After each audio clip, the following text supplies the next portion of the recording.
would call it an anthology, but now it's not an anthology in the vein of something like American Horror Story, where it's one story for like 10 episodes or something. You know, because we're a one story each episode, I don't know what you call it. I mean, it's super anthology? I don't know. That's what shows like The Twilight Zone and Tales of the Unexpected used to be. My episode is called Men Against Fire. I play a character called Stripe. He's an American soldier. Pretty good guy, I would say. And it's set in the not too distant future. It feels very close to now, actually, but there are definitely differences.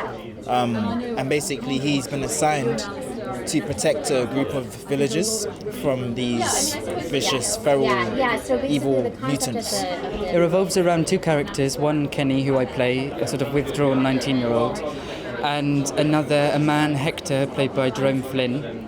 And our episode is about this unlikely meeting of these two people, both who have fallen into a sort of online trap of some sort, and what they have to do to be free, I suppose, is the best way of putting it. When I read the script, I actually hadn't ever seen it before. I'd heard about it, and I read this script for my episode San Junipero, and it was just so refreshing. I completely fell in love with the characters. You know, my character Kelly is so fun and vivacious, and it was really just a beautiful story, and it had such a twist in it, and I just thought it was so refreshing.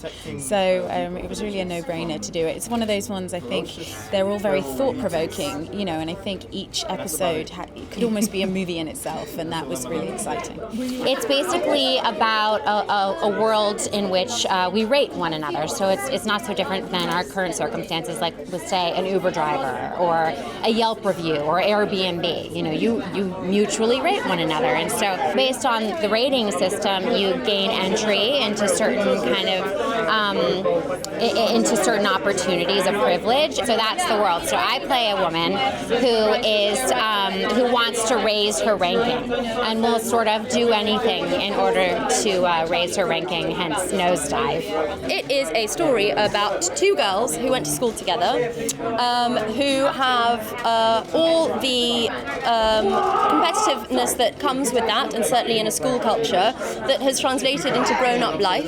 And underneath that runs the insidious human element, which is actually quite sinister and dark, and it is right up my street.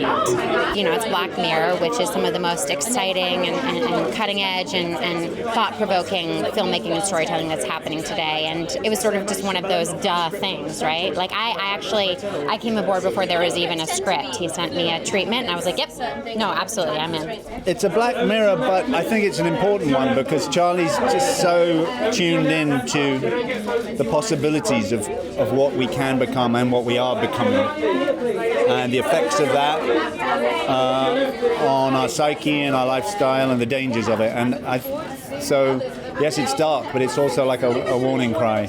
Charlie's writing is amazing. He writes so well for actors. Not only are the concepts really refreshing, but the characters and the dialogue and the characters are so well defined. It's really a joy to play. Charlie's writing, particularly with our episode, I think, it's very much a world that is the world that we're living in now, or very close to it, very close to the bone. And I suppose the frighteningness of that we're telling a story that isn't too far away from the universe that we are in.